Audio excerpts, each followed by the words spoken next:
Habari njema yamfikia Tundu Lissu gerezani baada ya kauli tete kutoka kwa jaji mkuu kuhusiana na kesi zinazoendelea mahakamani. Ujambo na karibu kwa taarifa zetu, na kumbuka kusubscribe. Jaji mkuu wa Tanzania George Masaju ameibua mjadala mzito baada ya kufichua hadharani kwa rushwa bado ni tatizo sugu linalokwamisha upatikanaji wa haki nchini Tanzania.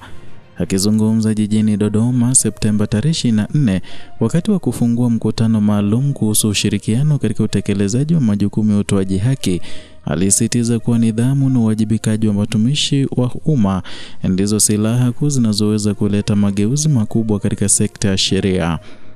Na katika hotuba yake, Jaji Masaju alieleza kuwa rushwa inaendelea kushamiri katika taasisi za utoaji haki ikiwemo mahakama na jeshi la polisi, na ni jambo linalosababisha wananchi wengi kukosa imani na mfumo wa haki. Alisisitiza kuwa hakuna haki inayoweza kupatikana iwapo taasisi hizo hazitachukua hatua madhubuti kupambana na vitendo hivyo.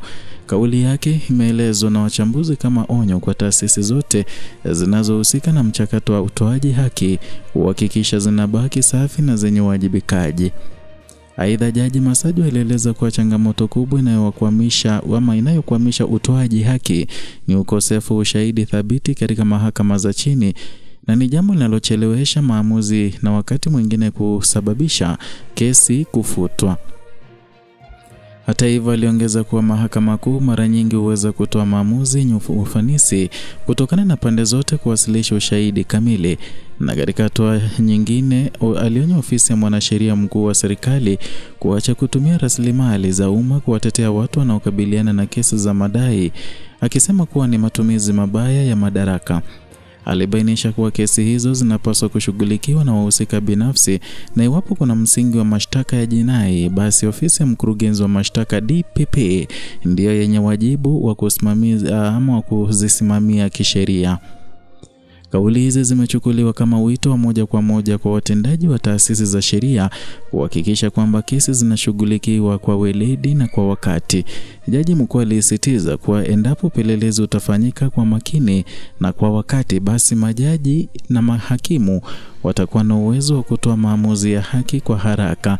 Ni jambo linaloweza kurejesha imani ya wananchi kwa mahakama na kupunguza malalamiko dhidi ya mfumo wa utoaji haki.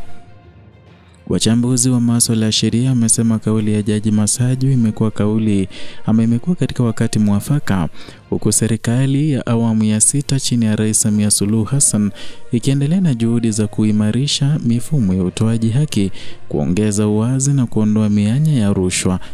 Hatua hizi zimetajwa kuwa muhimu katika kuimarisha misingi ya demokrasia na kuhakikisha kila mwananchi anapata haki bila upendeleo. Hii ni hatua nyingine muhimu katika kuimarisha utawala wa sheria na kupambana na vitendo vya rushwa vinavyoathiri maisha ya wananchi. Kenyascope itaendelea kukuletea taarifa zote muhimu kuhusu mageuzi ya sekta ya haki na hatua zitakazochukuliwa na mahakama kuhakikisha Tanzania inabaki kuwa taifa lenye uwazi na usawa kwa wote.